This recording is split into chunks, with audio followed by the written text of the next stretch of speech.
Good morning, students. Today we are going to start with part 2 of your chapter 2, Nutrition in Animals.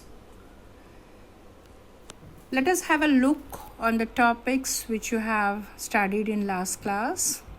Interdependence of plants and animals for their food and mode of nutrition in different animals, that is ingestion process. Today we will start with the second step of nutrition, that is called digestion, and this process you will study how it occurs in buccal cavity. Digestion, what it means? The process in which the food containing the large insoluble substances is broken down into the smaller substances. For this process, the physical as well as the chemical methods are required. Physical are chewing and grinding of food, and chemical are the addition of the various digestive juices which are secreted from digestive glands. And which are they? They are salivary glands, liver and pancreas. Now, first of all, let us discuss what is alimentary canal in which this process actually takes place. A long tube running from the mouth to anus in which the digestion process takes place, that is called alimentary canal. The food moves forward in the canal by the process known as peristalsis. What is it? It is a wave-like movement caused by contraction and expansion of muscles of alimentary canal, and this movement pushes the food forward in this canal. Now we will start with the process of digestion in mouth or buccal cavity. The parts are tongue, teeth and salivary gland. Tongue is a fleshy muscular organ attached at the back of the floor of buccal cavity. The functions of tongue are mixing the saliva in the food, talking, tasting the food due to the presence of taste buds.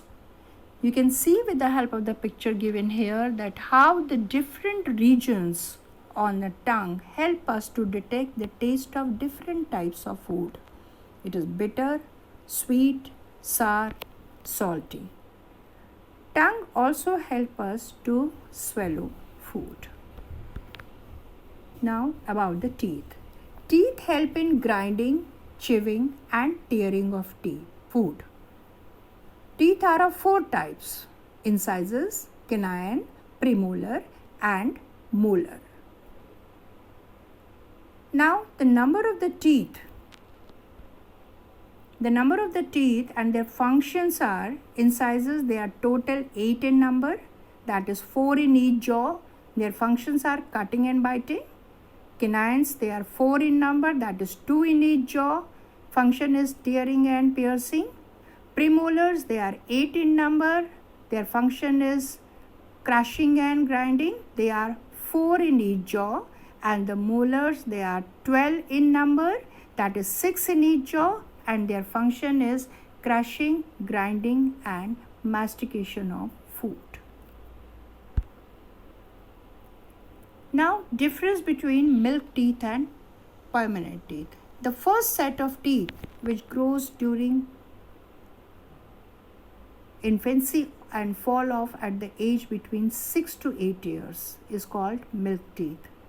And the second set that replaces milk teeth are called the permanent teeth.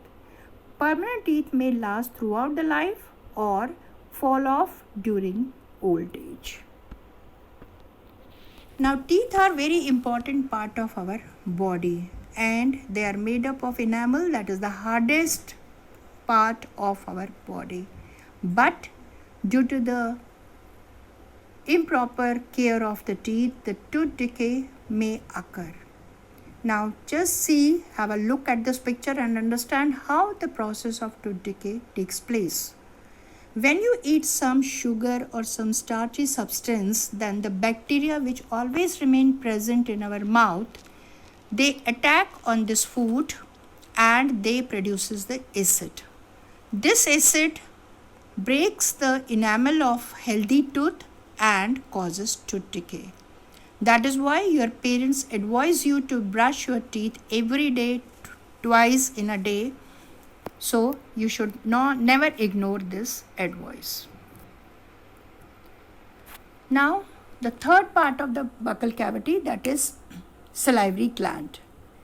It secretes the saliva which helps to convert starch into sugar. For this we can perform an activity. We have to take the 2 test tubes. In both the test tubes we will take the boiled rice, but in the second one the boiled rice will be chewed, that is saliva has to be mixed with it. Now in both the test tube you will add water and few drops of iodine. After some time, what you will observe that in the first test tube in which you have taken boiled rice, it will turn blue-black, but in the second test tube in which you have taken the chewed boiled rice will not turn blue-black. The reason is that the starch which was present in boiled rice has been converted to sugar by the saliva which has been mixed up into the boiled rice during the process of chewing. This is how we can show that the starch is converted to sugar with the help of saliva. Next class you will study the process of digestion in food pipe and stomach. Till then, thank you.